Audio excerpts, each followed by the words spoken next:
बिस्मिल्लाहिर्रहमानिर्रहीम। बच्चों, we will continue our chapter religion and languages.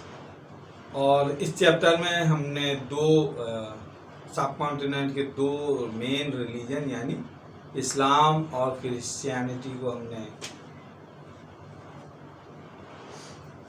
और इस चैप्टर में हमने सब कॉन्टिनेंट में जो तीन बड़े रिलीजन हैं यानी इस्लाम, हिंदुइज्म और क्रिश्चियनिटी, इनको डिस्कस किया था। और आज हम सिखिज्म और ज़ोरास्ट्रिज्म के बारे में डिस्कस करेंगे।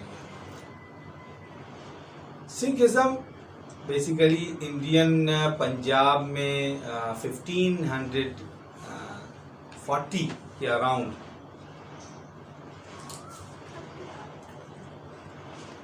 सिखिज्म की जो फाउंडेशन है स्टार्ट हुआ इंडियन पंजाब में ऑलमोस्ट 450 ईयर्स अगो।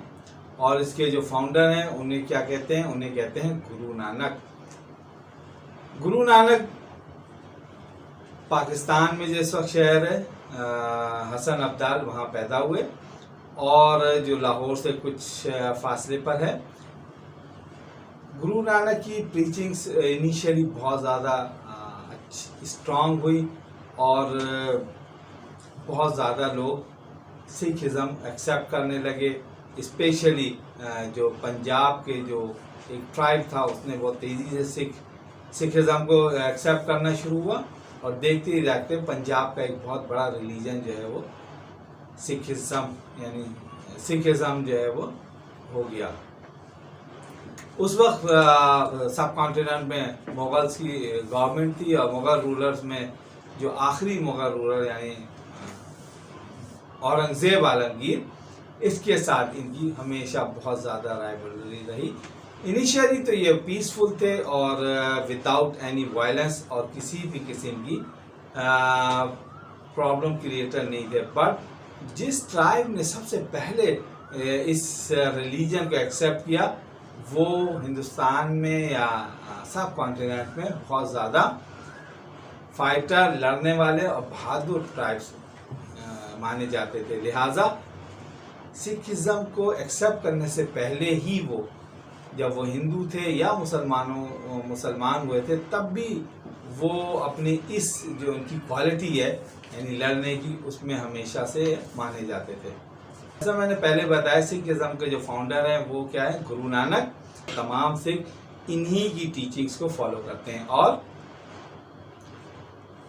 जो सिख्स जिस जगह पे अपनी प्रेयर या वर्शिप करते हैं उस जगह को कहते हैं गुरुद्वारा। पहले टेंपल कहते हैं, मुसलमानों की जो रिलीजियस प्लेस है उसको मस्जिद कहते हैं, हिंदुओं में जो टेंपल कहते हैं, क्रिश्चियन में मैंने क्या बताया था चर्च कहते हैं। इसी तरह सिख्स की जो वर्शिप प्लेस है उसको गुरुद्वारा कहते हैं। जो सिखिज्म के जो पहले गुरु और जो इनके जो सबसे टॉप जो रिलीजियस पर्सनालिटी है उसको गुरु कहा जाता है। जो सबसे पहले जो टॉप पर्सनालिटी है ऑब्वियसली वो गुरु नानक है। और गुरु नानक के बाद जो भी इनका सक्सेसर होता है उसे क्या कहते हैं? गुरु। तो इनकी जो होली टीचिंग्स है, सिक्स की जो होली टीचिंग्स है, वो इन्हीं गुरुज जो होते हैं इनकी टीचिंग जो होती है उसी को फॉलो करते हैं। यही इनकी रिलीजियस टीचिंग है। इसके अलावा जो इनकी रिलीजियस बुक है उसे क्या कहते हैं? उसे कहते हैं गुरु ग्रंथ। ये इनका टोटल यानी जो इनके फाउंडर हैं वो गुरु नानक हैं, जो इनकी रिलीजियस बुक है वो गुरु ग्रंथ है, और जो इनकी जो रिलीजियस वर्शिप प्लेस है उसको गुरुद्वारा कहते हैं। सिक्स का जो होलीएस्ट टेंपल है वो इंडिया अमृतसर में है, जिसे क्या कहते हैं? उसे कहते हैं गोल्डन टेंपल। और इसके अलावा पाकिस्तान में ननकाना साहब एक इनकी होली प्लेस है। और ये ननकाना साहब जो लाहौर के साउथ में सिचुएटेड है। इसके अलावा एक और इनकी रिलीजियस प्लेस पंजा साहब जो कि हसन अब्दाल में है, और that is also in Pakistan province Punjab. तो इस तरह से हमने एक और बड़ा जो सब कॉन्टिनेंट का रिलीजन है यानी सिखिज्म, उसको हमने और क्या इसके अलावा एक और रिलीजन है जो कि माइग्रेटेड रिलीजन कह सकते हैं, यहाँ का ओरिजिनेटेड इस सब कॉन्टिनेंट का रिलीजन नहीं है, बट वो भी एक बड़ा रिलीजन है स्पेशली इंडिया में, और वो है ज़ोरास्ट्रिज्म। ज़ोरास्ट्रिज्म बेसिकली एक बहुत ही जो oldest religion of the world है, मे बी 3500 ईयर्स तक इसकी जो है वो हिस्ट्री मिलती है, और मोर देन 35 ईयर। इसके जो फाउंडर हैं वो प्रॉफिट ये कहते हैं ज़ोरास्टर, और ये बेसिकली जो ओरिजिन है इसका ईरान में है, और ये तमाम लोग ईरान से माइग्रेटेड करके आए। जब मुसलमानों ने ईरान को कॉन्करर किया, फतह किया, तो वहाँ से इसके जो मेन और बहुत सारे लोग माइग्रेट करके इंडिया की तरफ आ गए। ये जो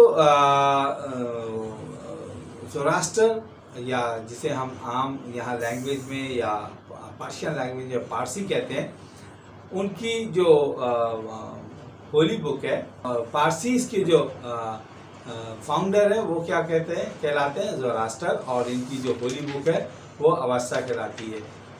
और जितने भी पारसीज या ज़ोरास्टर हैं वो फायर की वर्शिप करते हैं, and that fire is always kept alive. ये इनका एक जो बहुत बड़ा टेम्पल था इनकी हिस्ट्री का, जो ऑलमोस्ट 1400 ईयर्स पहले ईरान में एक बहुत बड़ा टेम्पल था।